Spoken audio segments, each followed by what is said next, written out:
Welcome to the film analysis. Today with House of the Dragon. The first 5 episodes of this prequel series to Game of Thrones are now available on HBO and Sky. Of course, this series launched as a competitor to The Rings of Power. However, we can say without a doubt that House of the Dragon is clearly the better series, and we could scoffingly add that it's not too difficult. One episode is supposed to cost $20 million, amounting to a total budget of $200 million for 10 episodes. In fact, we are dealing with a high production value. Unfortunately, it doesn't show off in a silly way like The Rings of Power. The costumes represent a particularly nice example of how tasteful money may be used. Fantastic design, there's no carnival going on here. The materiality of the exquisite materials is fabulously captured by the camera, a beautiful drape, and the camera just revels in the play with materials. Certainly a lot of CGI is used in the action scenes, but the materiality is not entirely dissolved into the digital. The costumes do not resemble any Balenciaga vulgarity. As a result, the series exudes something literally tangible. The interiors are also sumptuous, yet understated. An overwhelming number of the scenes take place indoors. These are the real successful scenes. For the exterior shots, the director couldn't decide whether to take on fantasy genre cliches, a bit of medieval film, a bit of the new Star Wars series, or perhaps a nod to Denis Villeneuve's Dune. The acting performances are decent to very good, but fail to impress. We'll certainly consider the other 5 episodes for the whole picture, but the question is the hype this series triggered justified? One can answer this question with a yes-ish. We are dealing with a respectable, entertaining, well-made series, which after the first episode runs very sluggishly. At any rate, you're not watching this series and thinking, my God, we've never seen anything like this before. This will prove an essential part of TV history. We should rather take a closer look at how the show relates to zeitgeist. All the time in these rooms, characters are confronting each other, negotiating issues of power. Or perhaps they come closer to each other in a more intimate way. Even the latter is mostly all about power. You can see that these first 5 episodes have strongly inhaled the zeitgeist. Already Game of Thrones was appreciated for the fact that the series proved to be rather amoral than immoral, depicting bitter power struggles following no higher values but selfish interests. This very much applies to House of the Dragon.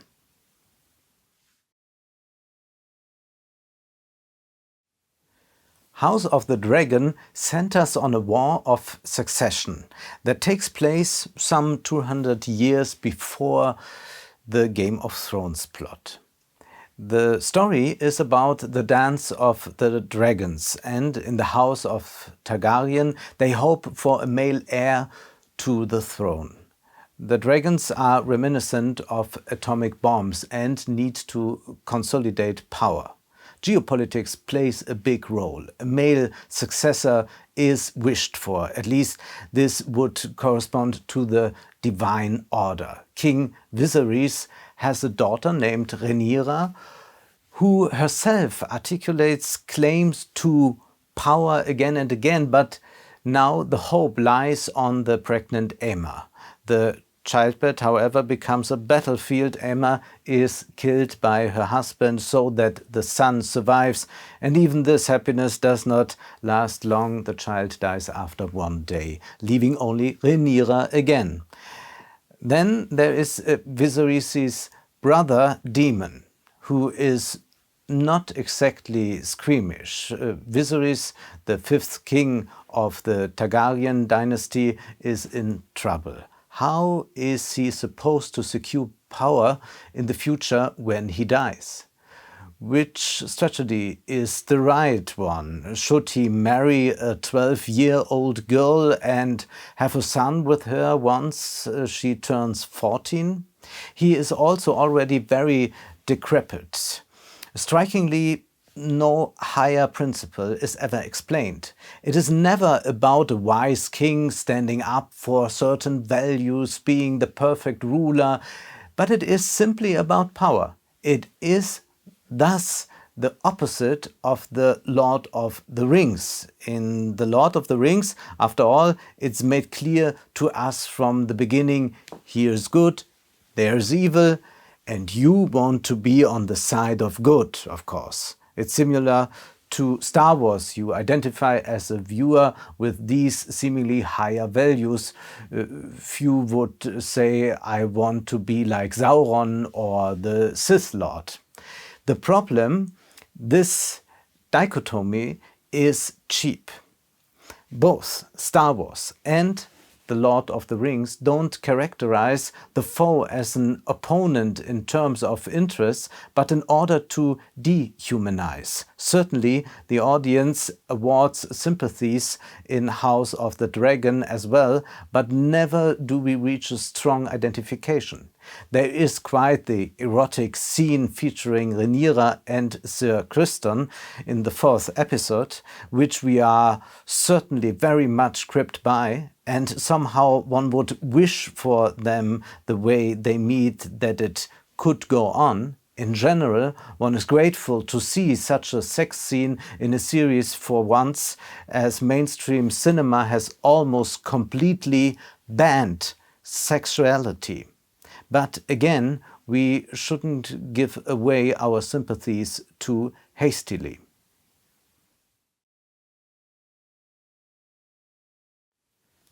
Before this passionate encounter, Rhaenyra has sneaked into the city with Daemon.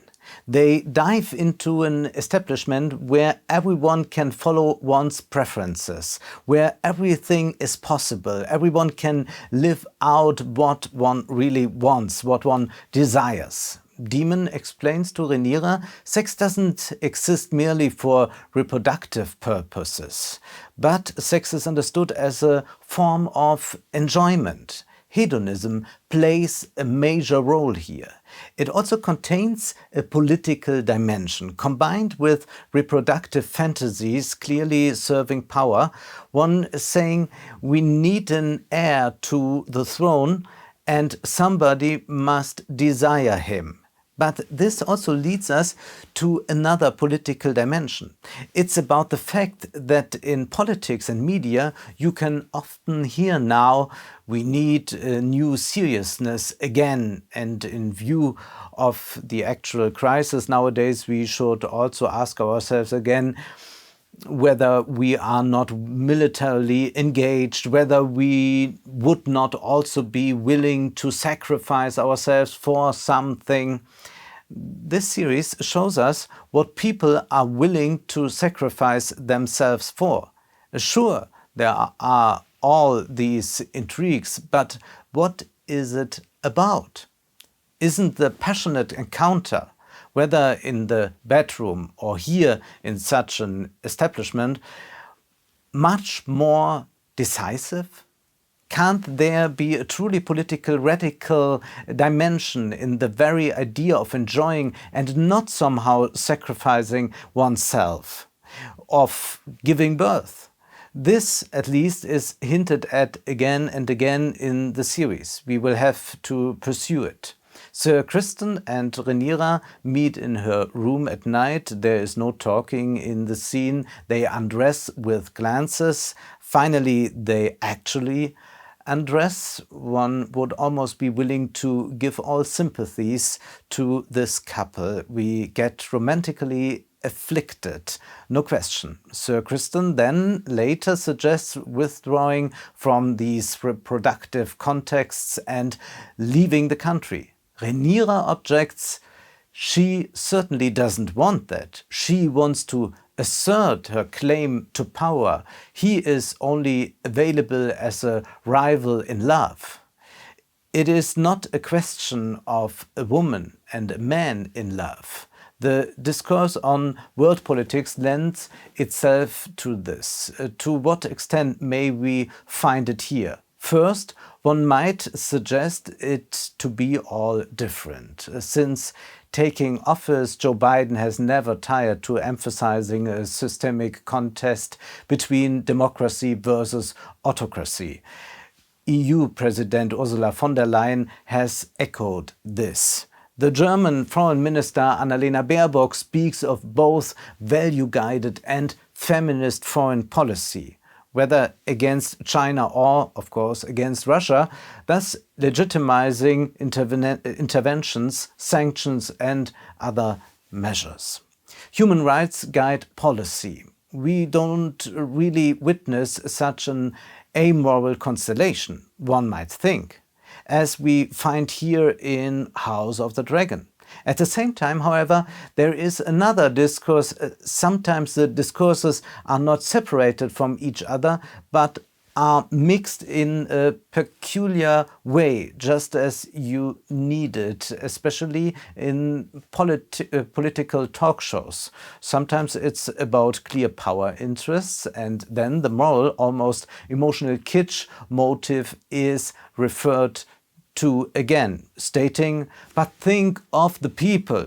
This combination appears strange. Thus, it is argued that the systemic dispute is one over economic and military supremacy. To what extent can the West succeed in continuing to be hegemonic? Even the struggle of the Ukrainians for their independence is fed into this discourse insofar as one says the Ukrainians are fighting and dying in the interest of the West, of Western supremacy and interests. The problem, even if we in the West demand heavy weapons deliveries, we remain merely in the spectator seats, as the philosopher Jürgen Habermas put it. It doesn't primarily concern our values, human rights, Ukrainians, but our power interests, which are also economic interests. On another note, we are rightly sanctioning Russia for violating universal values, but at the same time forging new alliances with Azerbaijan, a country also currently engaged in a human rights violating war of aggression. House of the Dragon is a mirror into which we look and recognize ourselves.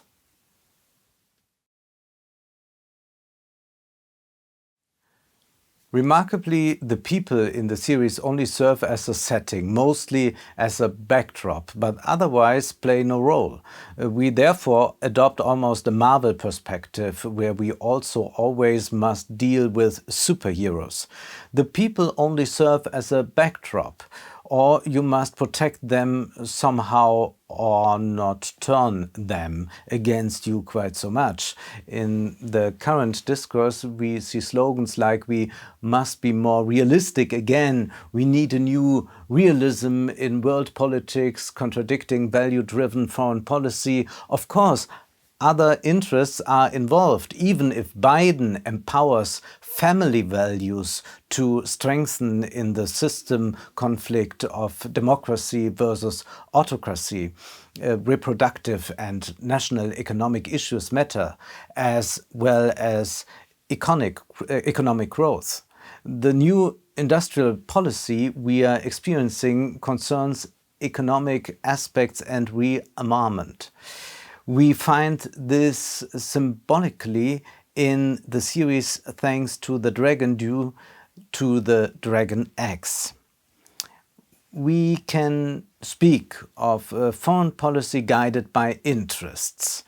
This is not surprising. After all, we must recognize that we live in global capitalism. States are in competition with each other. Economy does not play a role in House of the Dragon, but we carry out exactly those competitive relations mostly economically and not so often militarily anymore.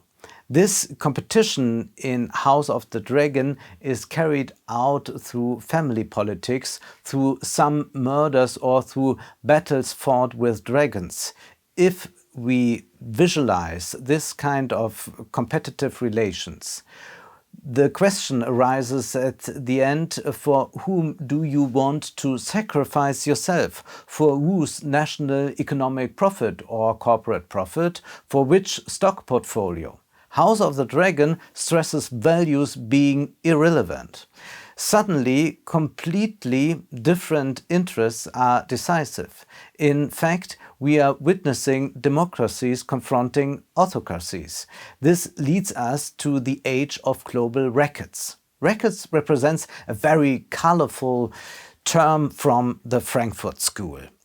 The term rackets means these clear structures not only affect mafia, but are also established at the state level. Take, for example, Sergio Leone's movie Once Upon a Time in America, which describes the rise of a mafia family and how it becomes part of American politics. The movie includes a birth roulette at the clinic. The babies are swapped in the wards. Their fate changes. Amazingly, here we have a series about a war of succession. You don't suspect any resemblance given its fantasy realm, yet it affects us. Yes, today's societies have modernized and democratized, limiting terms of office, holding elections. However, they have retained the pattern of inheritance, including bloodline, when it comes to inheritances. This archaic element still constitutes even modern societies. Hence, House of the Dragon speaks so clearly to us. But we also speak of the records on a state level when we think of the rulers Putin, Erdogan or Mohammed bin Salman. We are dealing with ruler structures, with clans from their own family or an extended circle. This record structure matters to today's power politics. Kai Lindemann writes in his book Die Politik der Records, the dominance of the records is not only economically determined, but also politically conditioned by the structure of the ruling classes, which must legitimize their position in any society. They must be recognized or authoritatively protected by military force, both being the case with the ruling families of the series. They must render the people lenient. The people would have to accept a female heir to the throne, or they can, of course, proceed by force. Lindemann goes on to write, "Records is the term used to describe political privilege and the subsequent ossification. It is intrinsic to alliances such as guilds, cartels or oligarchies. They accept authoritarianism and violence as long as it serves their self-preservation." That's what House of the Dragon is all about, the self-preservation of power.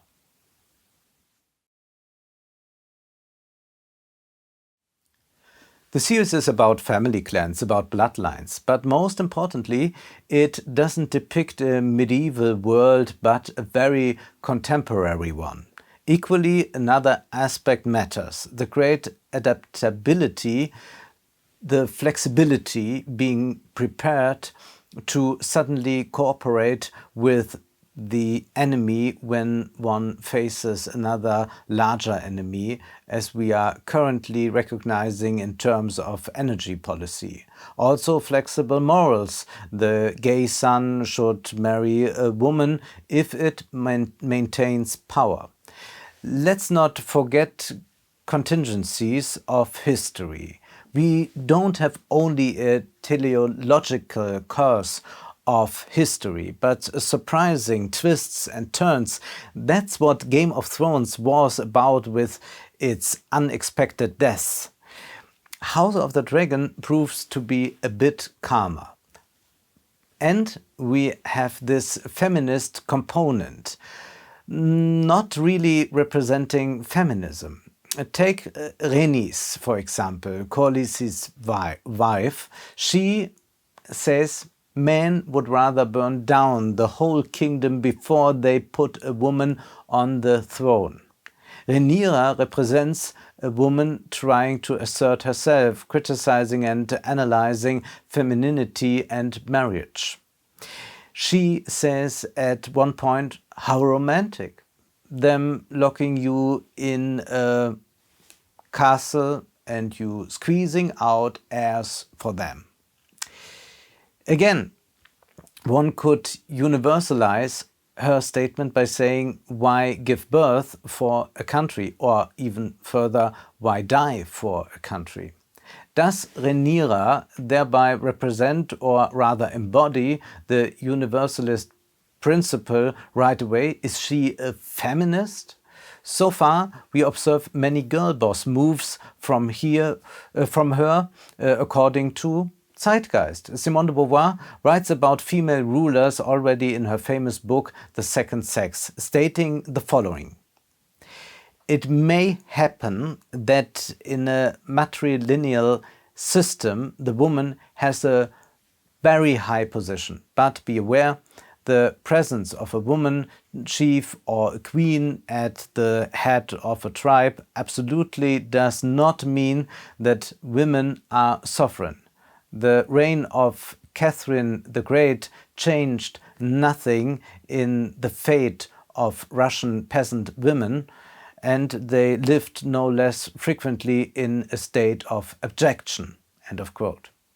About 100 pages later, de Beauvoir writes, women who have accomplished works comparable to man's are those whom the force of social institutions had exalted beyond any sexual differentiation. Isabella the Catholic, Elizabeth of England, and Catherine of Russia were neither male nor female, they were sovereigns. End of quote. Today, we sometimes see images of, let's say, Kamala Harris on social media captioned, "Hooray, our politics turn more feminine." But let's be serious. Who would post a picture of, say, Marine Le Pen or Giorgia Meloni and write, "Wonderful, those women in power, our politics are finally becoming more feminine"? Okay, Hillary Clinton would do so. The series thus articulates a contradiction of our time. A discourse of individual self-development prevails, becoming clear in these orgy scenes in House of the Dragon. A desire to develop oneself, to pursue one's desires. At the same time, we have witnessed ice-cold power politics, conditioning a repressive order. The ruler's power politics refuses for many what they themselves can enjoy, may they be male or female. Whether the next episodes will resolve this contradiction remains to be seen. For the moment, we watch, but don't see. It would be nice if you would like to support the film analysis financially. You can do so via my bank account or PayPal. Also, you can find me on Patreon. Thank you very much.